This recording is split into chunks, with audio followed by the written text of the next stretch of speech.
Hello and welcome to Ditching Hourly. I'm Jonathan Stark. Today I've got an audio excerpt from an answer I provided on my YouTube channel. You can check it out at thejonathanstarkshow.com and it'll redirect you to YouTube if you're into watching videos. Otherwise, you can just listen to the audio here on the podcast. Enjoy. Hey, Jonathan here. Got a question from Play and Repeat, who I'll summarize it. Do you have any tips about how to not be desperate because you have enough leads coming in? I've been at this for a little over a year and I'm struggling. I've gotten by on referrals. I always get great feedback and I've been featured by Adobe, Behance. We love branding accounts, but it's not enough. Likewise, I mostly attract clients with a very limited budget, so on and so forth.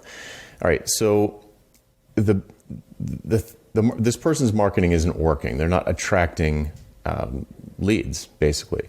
So almost always, and this might not be the case here, but almost always the problem is that the person is being really general about who they want to help, who their ideal buyer is, what their target market is, how they can deliver value to people who are probably in the kinds of situations that people in that space are usually in.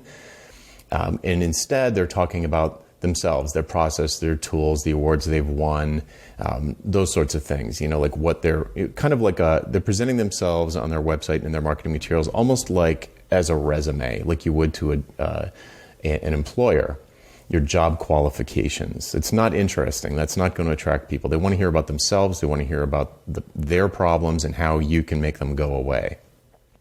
So almost always, it's helpful advice for someone who's not getting enough leads to keep their business feeling viable. It's almost always beneficial to focus down on a particular segment of the population. And you can do that a bunch of different ways. It could be a vertical like dentists. It could be a platform specialization, like you specialize in increasing conversions for Shopify store owners, so Shopify being the platform. Another platform would be FileMaker or Salesforce. You could focus on a psychographic segment, you know, people who are concerned about global warming or environmental advocates or people who run mission-driven businesses or green businesses. But you can focus down on, or I left out demographic. You could focus down on people who are, you know, single moms having their second child or something like that. Demographic information that you'd find in like a census. So if you decide who your ideal buyer is, who your ideal client is, who you seek to serve, as Seth Godin would say, who you really want to work with, and you concentrate your marketing efforts, whether it's social or lead magnets or blogging or vlogging or whatever, podcasting, if you focus down your efforts to this very, very small pool of people, it's still probably 1 million people, but it feels really small, then you can actually start to connect with them. You can find ways to help them in a general way for free that's easy for you and beneficial to them because you're focused down on this particular market. You can actually help them with your podcast or blog posts or social media articles or posts, whatever you're doing on social media. And they'll start to feel a benefit from it. And then if you have some kind of way for them to engage with you, maybe it's sign up for your list, or maybe it's schedule a phone call, or maybe it's just send you an email or send in a project request form, submit a project request form. If you have some next step for them to take, then they can start to interact with you in a more meaningful way than just, I'm not saying you do this, but most people do, that just say, I'm great at Photoshop, or I'm great at video production, or I'm great at creating React apps. I'm a front-end developer and I'm great at it.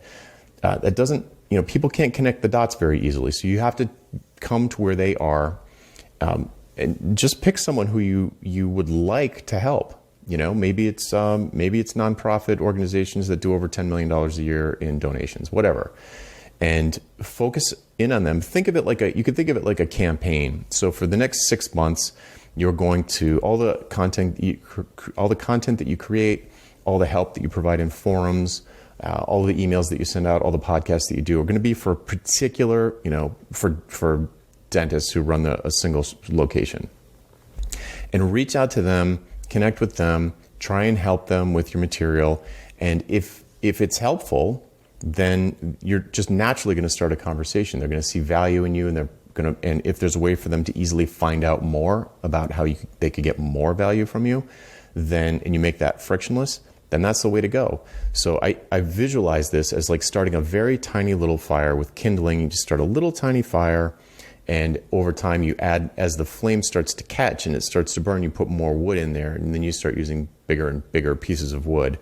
But start super, super small. Try and help people. So pick some people who you want to help. Go out and help them. There's a variety of ways to do that. They're very low effort on your part. And once you start to have that, when you feel traction start to happen, where people are reaching out to you out of the blue, they're recommending people to talk to you. In other words, they're making introductions. You're getting referrals from people you don't even know.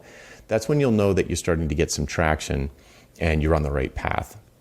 So that's what I would do. So short answer to your question is focus down on some ideal buyer defined by demographic, psychographic, platform, or vertical, and do something to help them to start a conversation with them.